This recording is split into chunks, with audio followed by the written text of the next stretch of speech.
บัดนี้เป็นครั้งที่14เป็นวันที่23พฤศจิกายน2568ข้าพเจ้านายชัยวรคำขอเปล่งวาจา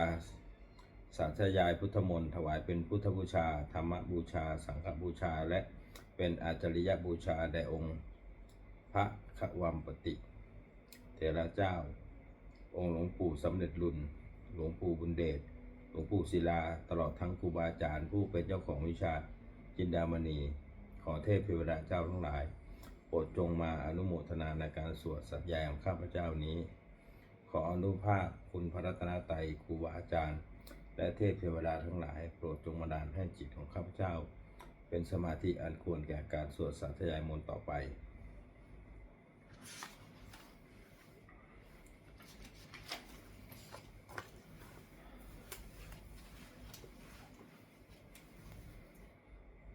บทสวดชุมนุมเทวดาสัมมันตาจักกวาเรสุอัตตรา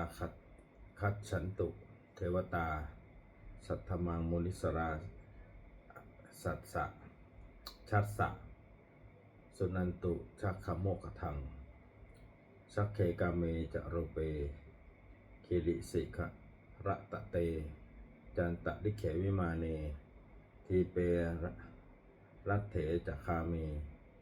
ตะลุวนะคะหะเนเคหะวัตถุมหิเขเตภูมมาจายันตุเทวาชรัฐะระวิสเมยักขะคันทัพพะนาคา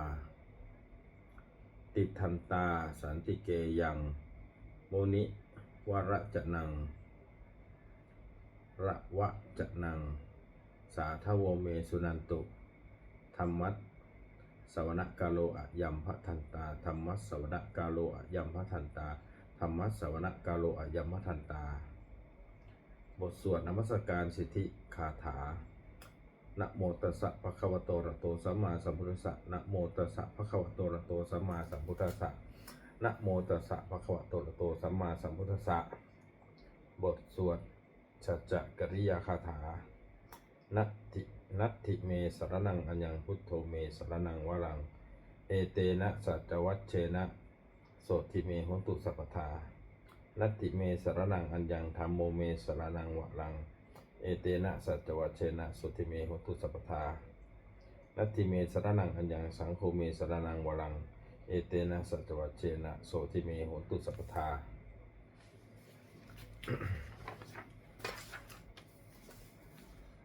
บทสวดมหาการุณิโกนาโถติอาทิกาคาถา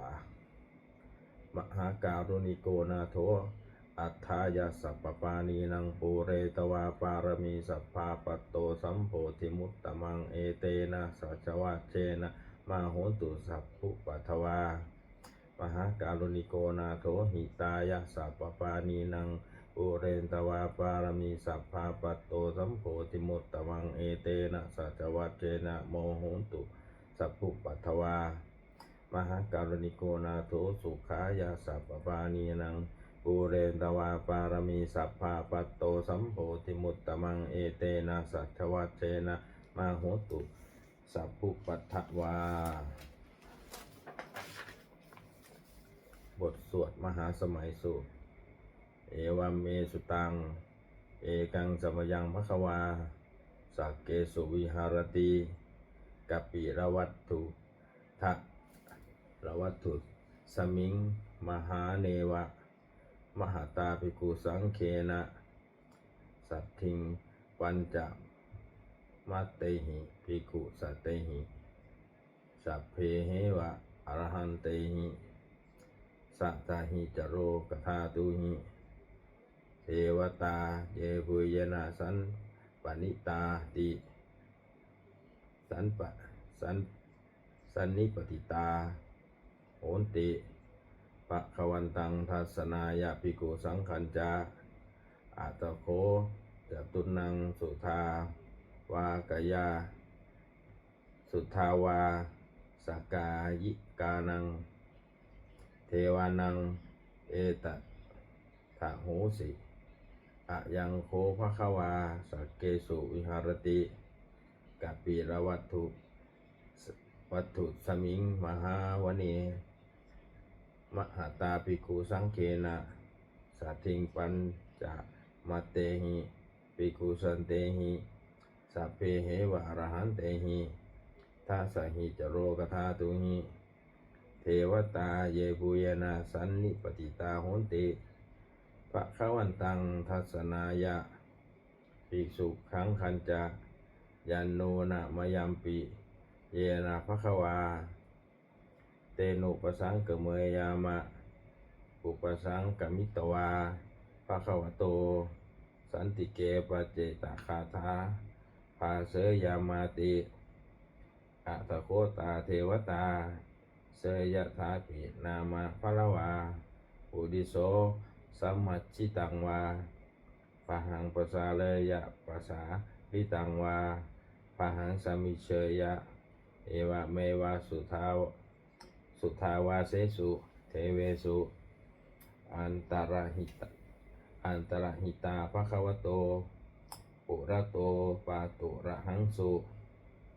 อัตถโคตาเทวตาภควันตังอภิวาเทตวาเอกมันตังอัตถังสุเอกมันตังทิตาโคเอกาเทวตาภควโตสันติเกอิมังหาทังอภาสิมหาสมโยปาวานัสสมิงเทวกายาสมาคตาอาขะตัมมหาอิมังธรรมะสมยังทักขิตาเยวะอปาราจิตสังคันติอัตถโกอปาราเทวตาภควโตสันติเกอิมังคาทังอภาสิตัตตาราภิกขโวสมาทะหังสุจิตตังอัตตโนอุชุกมะกังสุสาระทีวะเนตานิคะเหตวาอินทริยานิลักขันติปันทิตาติ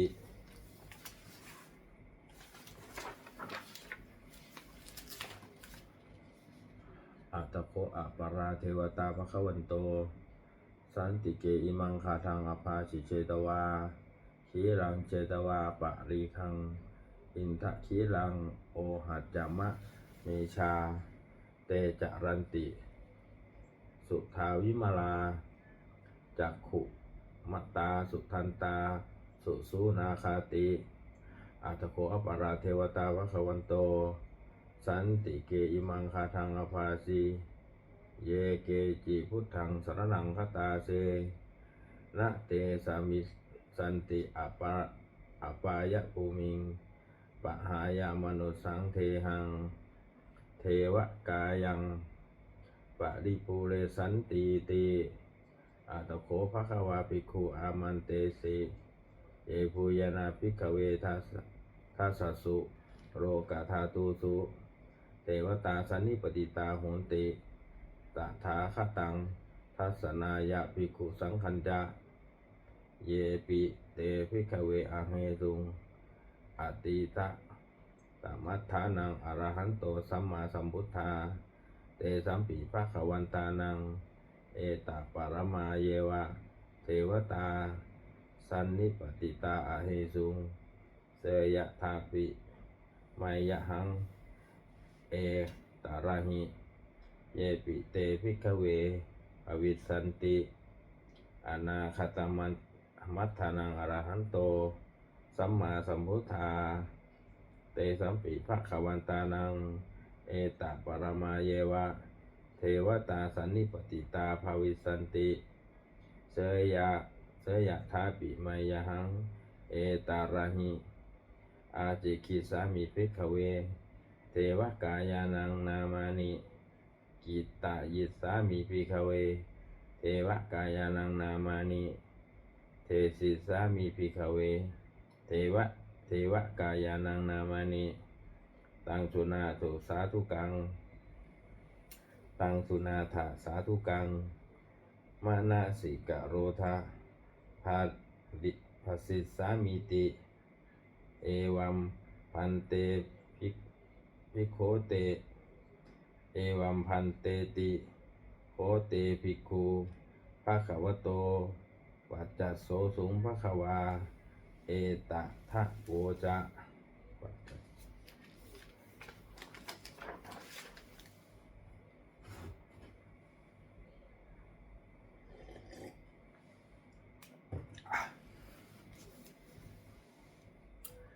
สิโลกามา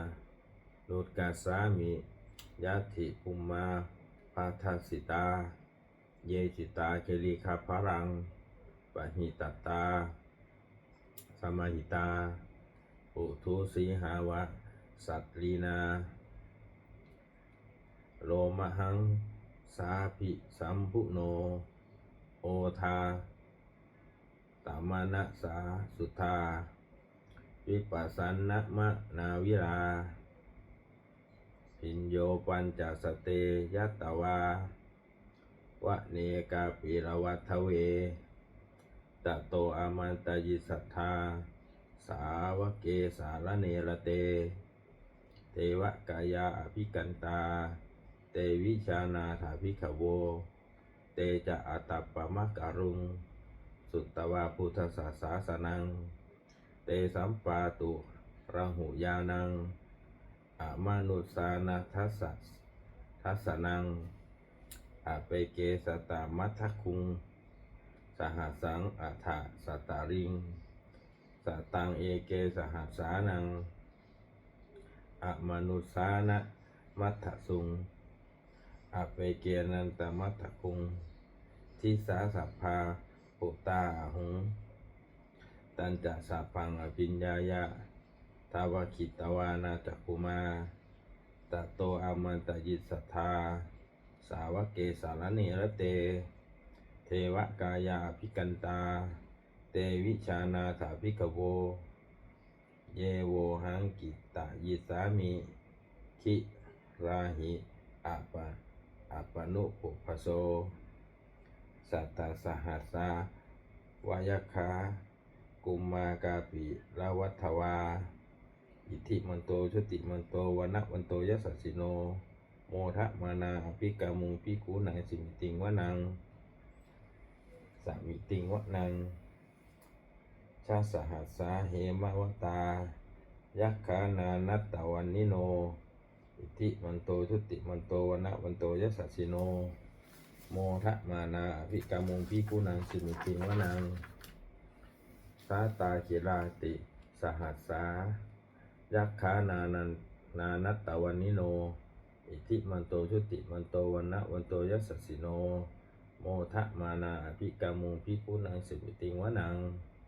อิเจเตโสระสะสหัสสายักขานานัตตวันนิโนอิทิมันโตชุติมันโตวันนะวันโตยัสสสิโนโมทะมานาอภิกามุงภิกขุนังสมิติงวนังเวสามิตาปัญจสตา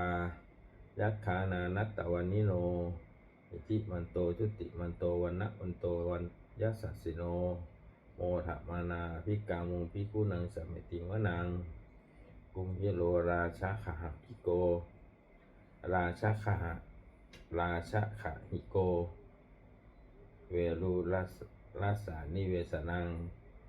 พินโยนังสัตตสหัสสังยักขานังปยิรุปาสติกุมพิโลราชขหิโกโสปาคาสัมมติงวนังปุริมันจติสังราชาตถาลัทโธปสาสติคันทัพพานังอธิปติมหาราชายัสสสิโสปุตตาปิตาสัพพะหโวอินทมานามหาภลาอิทิมันโตชุติมันโตวันนะวันโตยัสสสิโนโมทะมานาอภิกามุงภิกขุนังสมิติงวนังทักขีนันจติสังราชาวิรุลละโหตัปปะสาสติกุมพันธานังอธิปติมหาราชายัสสสิโสปุตตาปิตัสสะพะหะโวอินทมานามหาภลาอิทิมันโตชุติมันโตวันนะมันโตยัสสสิโนโมทะมานาอภิกามุงภิกขุนังสมิติงวนังปัจฉิมันจติสังราชา วิรูปโคปสาสตินาคานังอาธิปติมหาราชายสัสสิโสปุตตาปีทัสสะพะหาโวอินทะมานามหาภลาอิทิมันโตชุติมันโตวนะวันโตยสัสสิโนโมทะมานาอภิกามุงพิกุนังสมิติงวนังอุตารัญจะทิสังราชากุเวโรตัปปสาสติยักขานังอธิปติมหาราชายสัสสิโสปุตตาปีทัสสะพะหาโวอินทะมานามหาภลาอิติมันโตชุติมันโตวนะวันโตยสัสสิโนโมทะมานาอภิกามุงพิกุนังสมิติงวนังโพริมาทิสังตัทัตตารโถทักขีเนนาวิดุลละหะโกวิรุตละหะโกปัติเมนาวิรูปโคกุเวโลอุตตารังทิสังจัตตาโลเตมหาราชาสัมมันตาจตุโรทิสาทัตทันละมานาอัตถังสุวะเนกปิลาวัตทเวเตสังมายาวิโนทาสาอากูวัตนิจจานิกาสัทธามายากุเตนถุเวเกนถุวิปูจวิปูโตสหจันทโนกามาเสโทจะกินโนมันตุนิมันตุจะปะนาโทโอปะมันโยจะเทวะสุโตจะมาตาลิจิตตัสเสโนจะขันทัพโพนะโนราชาชะโนสะโพอากูปัญจสิโคเจวะ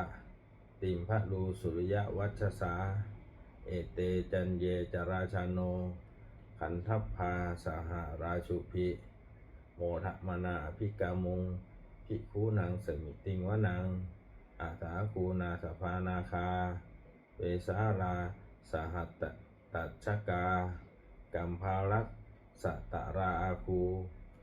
ปายาคาสหยาติพิยามุนาตะทัตตารัตถาจะอาคูนาคายสัสสิโน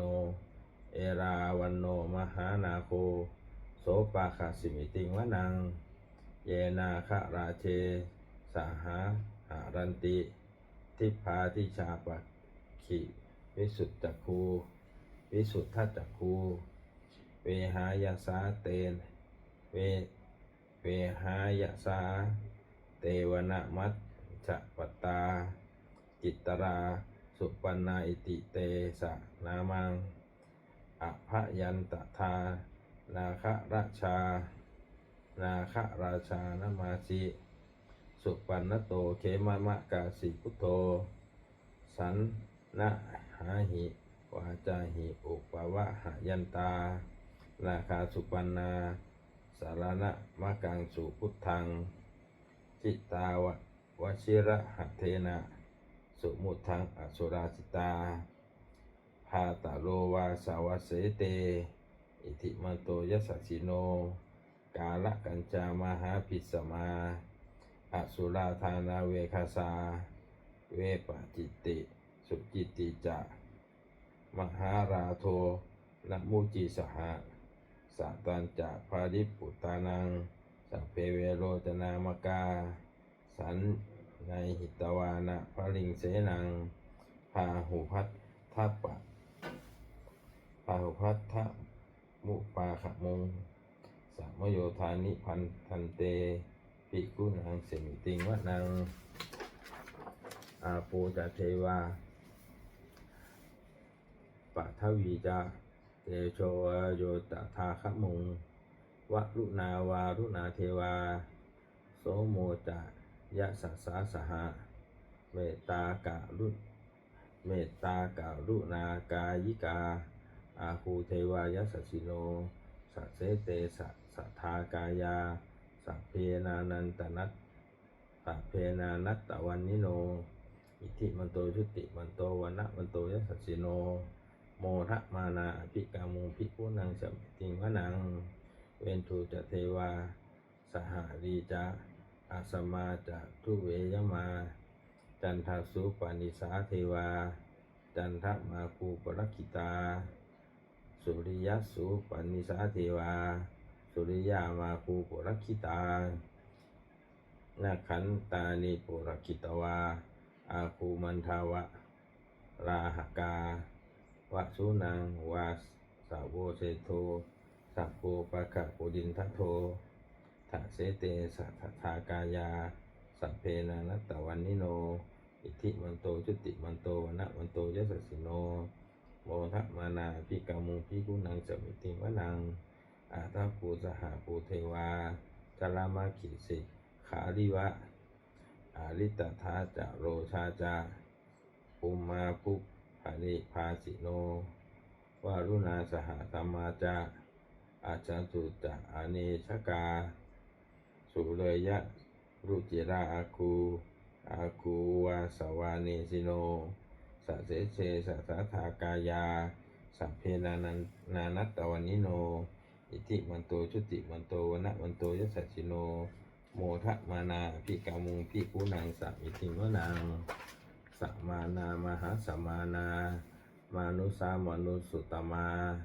กิทธาปทุสิกาอาคูมโนปัสทุสิกาอารัคูหารายะโยเทวาเยจาโลหิตะวาสิโนปารคามหาปารคาอาคูเทวายสสสิโนสัเสเตทัสสทากายาสัพเพนานัตตวันนิโนอิทิมันโจทุจิมันโจวนะมันโตยสสสิโนโมทะมานาภิกามุงภิกุนังสมิติวนังสุกาการุมมหาอารุณาอาคูเวคานัสสาสหะโอทาตะคายะหะปะโมคาอาคูเทวาวิจักขณาสัทธามันตาหารัคชามิสกาจายยะสัสสิโนทะนยังอาคาปชุนโนโยทิสะอภิวาสติทัสเสเตทะสัทธากายาสัพเพนานัตตวันนิโนอิทิมันโตจุติมันโตวนะมันโตยสัสสิโนโมทะมานาภิกามุงภิกุนังสมิติวนังเคมิยาตุสิตามายากันทกาจะยสัสสิโนสัมพิตทารามเสถาโจตินามาจาอาสวานิมานะรัตติโนอาคูอาทาคูปาระนิมิตาทัสเสเตสัทธากายาสัพเพนานัตตวันนิโนอิทิมันโตชุติมันโตวนะมันโตยสัสสิโนโมทะมานาภิกามุงภิกุนังสัมมิติวนังทัสเสเตเทวนิกายาสัพเพนานัตตวันนิโนนามันวะเยนะอาคันชุงเยจันเยสัจจิสาสหะปะวุฒะชาติมะขีลังโอคะตินะมะนาสวังทักเขเมโคระสักเขโมคะตะรังนาคังจันทวังอสิตาติตังสุภะรัมหมาปะรามโตจาปุตตาอิติมโตสหะสันนังกุมารโรสิโสจาโสปาคาสมิติวนังสหพรหมะโรกานังมหาพรหมะหาพิติตติทติอุปปันโนชุติมันโตพิสมากายโยยัสสสิโสสะเสทะอิสระอาคูปัจเจกวะสาวัตนิติโนเตสัญจมัชฌะโตอาคาหาริโตปาริวาริโตเตจัสสพเพอภิกันเตสินเทเวสัพพรัมหมะเกมาระเสนาอภิกามิปัสสะกันนะหัสสะมันทิยังเอทะคันนะหะทะพันทถะราเคนะพันธามุทโวสมันตาปาริวาเลทะมาโวปุญจจิมาโวมุจจิตถะโกจินังอิติตัฏฐามหาเสโนกันนะหะเสนังอเปสยิปานินาตะระมาหัจจะสรังกัตตวานะเพระวังยะถาปุต สโกเมโคทะนะยันโตสวิชุโกตถาโสปัจจุทาวัตติสังคุตโธอัสยังวเสตันจัสสะพังอภิญญายะภาวะคิตวานาจักขุมา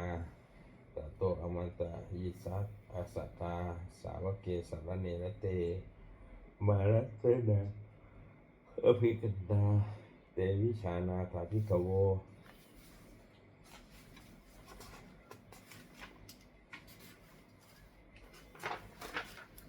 เตจะอัตตาปะมะกะรุงปะมะกะรุงสุตตวาพุทธศาสนังตีตะราเคหิปะกามุงเตสังโลมปิอิชยุงสัพเพวิชิตะสังขามาภะยาติตายสัสสิโนโมทันติสหภูเตหิสาวกาเตชะเนสุตาติบทสวดจุลชัยปกรณ์นะโมเมพุทธัสเตจัสสารัตนะตยะธรรมิกาเตชะปสิทปสีเทวานารายะปรมาเมสุราเสติพรหมาจะอินทาจะตุโรกาคัมภีรักขกาสมุทธาภูตุงคังคาจะสหพรหมชัยยปจิติภะวันตุเตชัยยะชัยยะทะระนิอุทัตินาทีชัยยะชัยยะขะคนละตนละนิสัยนิไรไสเสนะเมรุราชภระนาราชีชะพลนรทีชัยยะคัมภีรสมพีนาเคนทะนาคีปีศาจปุตตกาลีชัยยะทุนนิมิตาโรคีชัยยะสีสุทาทานะมุขสาชัยยะวรุณนามุตขะสาตราชัยยะจามปะปานินาคะกุละคันโทชัยยะคัจฉคนตะลุงสุการะผู้ชงสีหปยัคขทีปาชัยยะวรุณมุขะยาตาชิตะเสนาลีปุณสุธีนรตินาลีชัยยะสุขาชีวีชัยยะธรณีตะเลสัทธาสุชัยยาชัยยะธรณีสันติสัทธาชัยยะกามังละรัญญาภาวะเคชัยยะวิรุณนายเคชัยยะรักขสุรพุชะเตชาชัยยะพรหมะชัยยะพรหมหามะเมนทัคคะนาชัยยะราชาธิราชาชัยชัยยะปัทวีสัพพังชัยยะอรหันตาปัจเจกพุทธสาวังชัยยะมเหสุโรหะดินเทวาชัยยะพรหมาสุรโคชัยยะนาโควิรุหะโควิรูปโคจันทิมารวิอินโทจะเ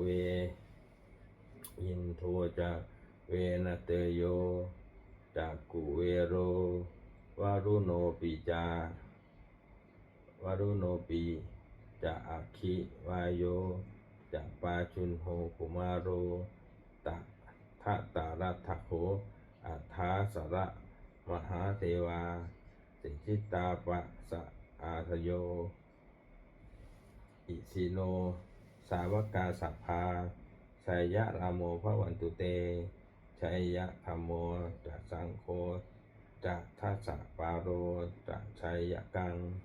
เอเตนะชัยยะเตเชนะชัยยะโสธิภวันตุเตเอเตนะพุทธเตเชนะโหนตุเตชัยยะมังคะลังชัยโยปิพุทธสาสริมัตโตอายังมาราสาจะปาปิตะมัตโตปราชโยปุโคชยัมโพธิมันเท ปะโมทิตาชัยยะตถาธัมมะขานามเหสิโนชัยโยปิพุทธัสสะสิริมตโตอายังมาลาสะจัปปาปิมตโตปาราชโยอุโคชยัมโพธิมันเทปโมทิตาชัยยะตถาอินทะขานามเหสิโนชัยโยปิพุทธัสสะสิริมตโตอายังมาลาสะจัปปาปิมตโตปาราชโยอุโคชยัมโพธิมันเทปโมทิตาชัยยะตถาเทวะนะขานามเหสิโนชัยโยปิพุทธัสสะสิริมตโตอายังมาลาสะจัปปาปิมตโตปาราชโยอุโคชยัมโพธิมันเทปโมทิตาชัยยะตถาสุปันนะขานามเหสิโนชัยโยปิพุทธัสสะสิริมตโตอายังมาลาสะปปาปิมาลาสะจัปปาปิมตโตปาราชโยอุโคชยัมโพธิมันเทปโมทิตาชัยยะตถานาคะขนามเหสิโนชัยโยปิพุทธัสสะสิริมตโตอายังมาลาสะจัปปาปิมตโตปาราชโยอุโคชยัมโพธิมันเทปโมทิตาชัยยะตถาสัพพรัมหามะขานามเหสิโนชยันโตโพธิยามูเลสักกยานังนันทิวัฒโนเอวังตะวังวิชโยโหหิชยาสุชยมังคะเลอะปราชิตปาลังเกสีเสปทาวิโภคะเลอภิเสเกสัพพพุทธานังอาคัปปโตปโมตติสุนัขขตังสุมังคารังสุปปาตาสุขิตังสุขโนสุมุหุโตจาสุยิทางพระมจาริสุปทักขินังปกายกัมมังวาจากัมมังปทักขิเนปัทกินังมโนกัมมังมิหิเตปัทกินานิกัตตวานะละปันตเตปัทกิเน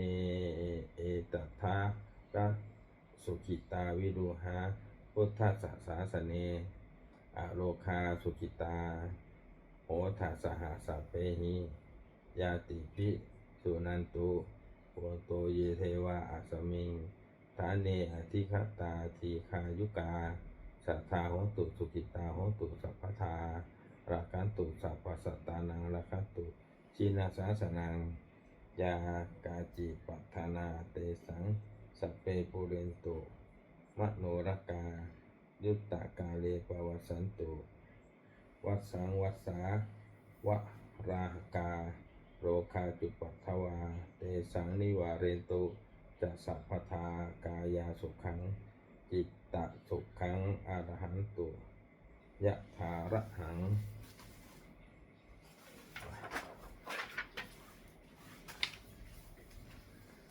บทสวดธรรมนิยามสุตังเอวเมสุตังเอกังสัมยังภควาสาวัตถิยังวิหารติเตตะวะเนอานากปินติกตะอาราเมตตะระโคภควาภิกขุอามันเตสิภิกขโวติภะพันเตติเตภิกขุภควโตปัจจัตโสสุงภควาเอตทะโวจาอุปาทาวาภิกขเวตถาคตานังอนุปาทาวาตถาคตานังทิตาวะสาธาธรรมทิตตาธรรมนิยามตมาธรรมนิยามตาสัพเพสังขารานิจจติตังตถาคโตอภิพุสัมพุชติอภิสเมติอภิสัมพุชิตวาอภิสเมตวาอาจิคติเทเสติปัญญเปติปันตะเปติวิหารติวิภัชติอุตานีกโรติสัพเพสังขารานิจจติอุปาทาวาภิกขเวตถาคตานังอนุปาทาวาตถาคตานังทิตาวะสะปัสสาธาตุธรรมทิตตาธรรมนิยามตาสัพเพสังขาราทุกขาติตังตถาคโต อภิสัมพุชติอภิสัมเมติอภิสัมพุชิตวาอภิสัมเมตวาอาจิคติเทเสติปัญญเปติปัฏฐเปติวิวารติวิภัชติอุตานีกะโรติสัพเพสังขาราทุกขาติอุปาทาวาภิกขเวตถาคตานังอนุปาทาวาตถาคตานังทิตาวสาธาตุธรรมาทิตตาธรรมานิยามตาสัพเพธรรมานันตติตังตถาคโตอภิปุจจติอภิสมเมติอภิสัมพุจิตวาอภิสัมเมตวาอาจิคติเทเสติปัญญเปติปันทะเปติวิวรติวิภัชติอุตตานิกโรติสัพเพธัมมาอนันตติอัตถมโวจะภควาอัตตมนาเตภิกขุภควโตภาสีตังอภินันทุนเตบทสวดพันเทกรัตถาคาถาอติตังนานาวาขเมยะนาปฏิกังเคอานาคตังบุคคลไม่ควรตามคิดถึงสิ่งที่ล่วงไปแล้วด้วยอะไรและไม่ควรพะวงถึงสิ่งที่ยังมาไม่ถึงยะถัตติตามไปหิตันนันตังอปัตตัญจะอนาคตังสิ่งเป็นอดีตก็ละไปแล้วสิ่งเป็นอนาคตก็ยังไม่มาปัจจุบันนันจายโยธรรมังตถาวิปัสสติอสังหิรังอสังกุมปังตังวิทัฏฐามนุษย์มนุภรูหเยผู้ใดเห็นธรรมมันเกิดขึ้นเฉพาะหน้าในที่นั้นๆอย่างแจ่มแจ้งไม่งอนแงนกลแกนเขาควรพ่อปูนกรรมเช่นนั้นไว้อาเชวากิจมาตปังโกชัญญาวารนังสุเวความเพียรเป็นกิจที่ต้องทำวันนี้ใครจะรู้ความตายไม่วันพรุ่งมหิโนสังฆารันเตมหาเสเนมัจจุนา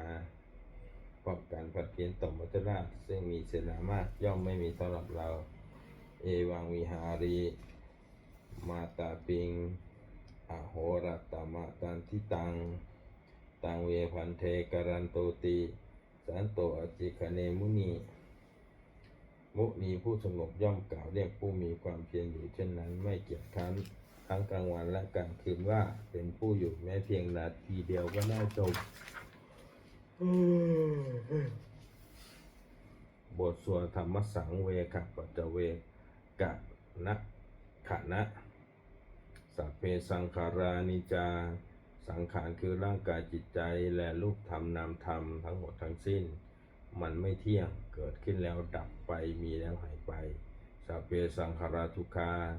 สังขารคือร่างกายจิตใจและรูปธรรมนามธรรมทั้งหมดทั้งสิ้น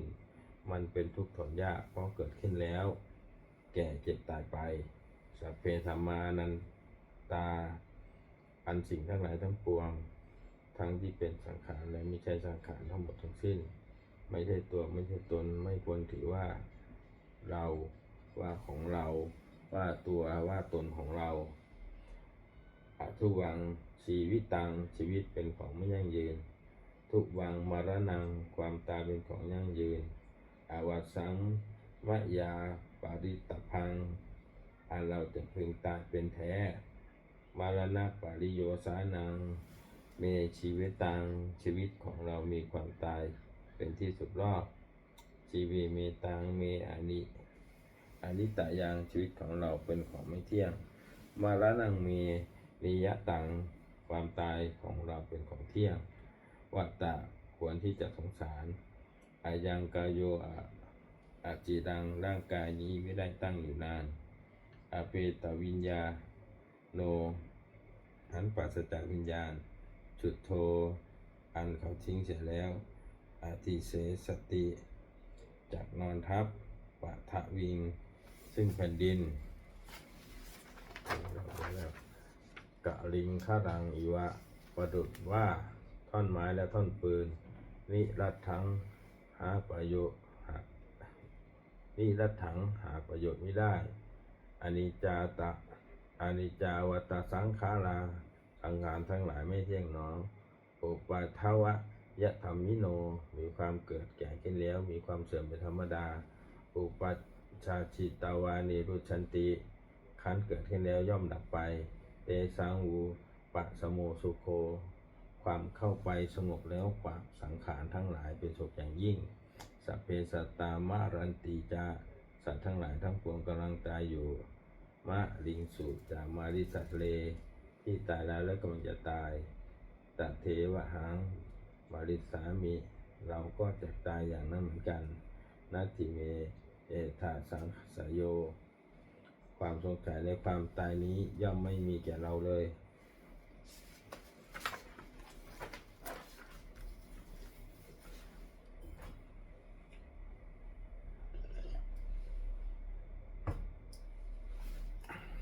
บทสวดเมตตายังกิจจิยังกิจจิกุสรังกัมมังสัพเพหิสัพเพหิภัตเตหิกตังบุญยังโนอนุโมทันตุสุนันตุโพนนัตโตโยนสุนันตุโพนนัตโตเยเทวาอัสมิงทาเนอะทิคตาทีคายุกาสัทธาโหนตุ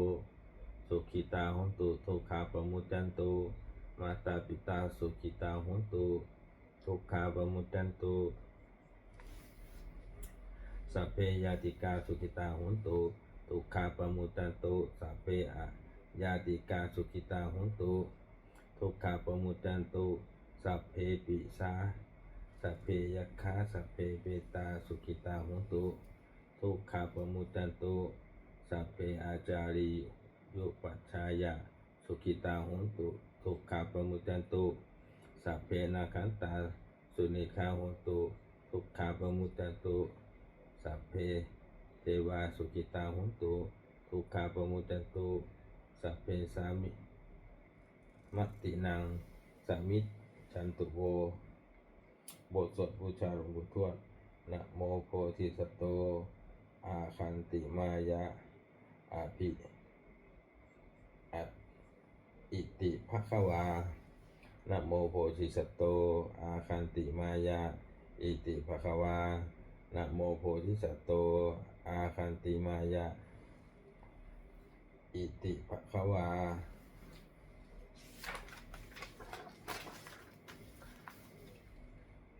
ปันติทานคาถา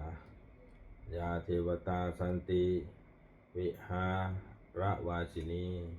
ทุเปคะเลโพธิคะเลตะหิงตะหิง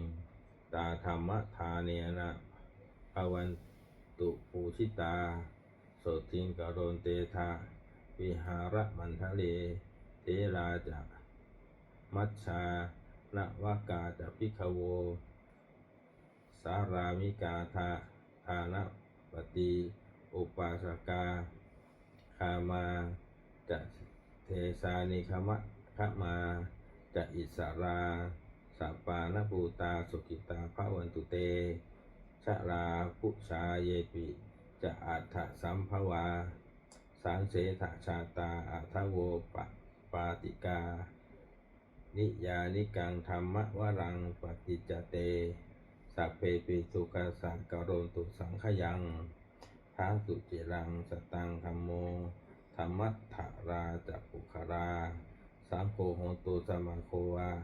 อัฏฐายาจะหิตายาจาอัมเหรักขตุสัทธโมสัพเพปิธรรมจาริโนพุทธิงสัมปะปุเนยามะธัมเมอาริยปะเวเจทิเตปะสันนาโหตุสัพเพปิปานิโนพุทธศาสนีสัมมาทารังปะเวชันโตกาเรเทโวปวัสสตุโพธิกาวายาสัทตานังสมิทังเนตุเมทานิงมาตาปิตาจะอัตตะระชังนิจจังราคันติปุตตะกังเอวังธรรมเมนะราชโนปะชังราคันตุสัพพทา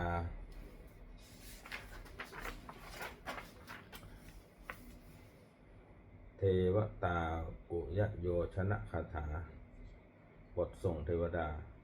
ทุกขปัตตาจนิทุกขาพยาปัตตาจนิปายาโสกปัตตาจนิโสกาโหนตุสัพเพปิปานิโนเอตาวตาจะหัมเหหิสัมปตังปุญญสัมปทังสัพเพเทวานุโมทันตุสัพพสัมปติสิทธิยาทานังทัทันตุสัทธายาสีรังราคันตุสัพพทาภาวนาปิรตาโหตุขันจันตุเทวตาคัตตาสุมังคละคาถาโหตุสัพพังสุมังคลังราคันตุสัพพเทวตาสัพพพุทธานุภาเวนะโสติโหตุนิรันตรังโหตุสัพพังสุมังคลังราคันตุสัพพเทวตาสัพพธรรมานุภาเวนะโสติโหตุนิรันตรังสัพพังโหตุสัพพังสุมังคลังราคันตุสัพพเทวตาสัพพสังฆานุภาเวนะโสติโหตุนิรันตรังสัพเพพุทธามปรัปปตตาปัจเจกานันจะยังพลังอาหันตานันจะเตเชนะละขังพันธามิสัพพโสสัพเพพุทธามปรัปปตตาปัจเจกานันจะยังพลังอรหันตานันจะเตเชนะละขังพันธามิสัพพโสสัพเพพุทธามปรัปปตตาปัจเจกานันจะยังพลังอาหันตานันจะเตเชนะละขังพันธามิสัพพโสสัพเพพุทธาปรัปปตตาปัจเจกานันจะยังพลังอรหันตานันจะเตเชนะละขังพันธามิสัพพโสสัพเพพุทธามปรัปปตตาปัจเจกานันจะยังพลังอรหันตานันจะเตเชนะละขังพันธามิสัพพโสสัพเพพุทธาปรัปปตตาปัจเจกานันจะยังพลังอรหันตานันจะเตเชนะละขังพันธามิสัพพโสสัพเพพุทธาปรัปปตตาปัจเจกานันจะยังพลังอรหันตานันจะเตเชนะละขังพันธามิสัพพโสสัพเพพุทธาปรัปปตตาปัจเจกานันจะยังพลังอรหันตานันจะเตเชนะละขังพันธามิสัพพโสสัพเพพุทธาปรัปปตตาปัจเจกานันจะยังพลังอรหันตานันจะเตเชนะละขังพันธามิสัพพโสสัพเพพุทธาปรัปปตตาปัจเจกานันจะยังพลังอรหันตานันจะเตเชนะละขังพันธามิสัพพโส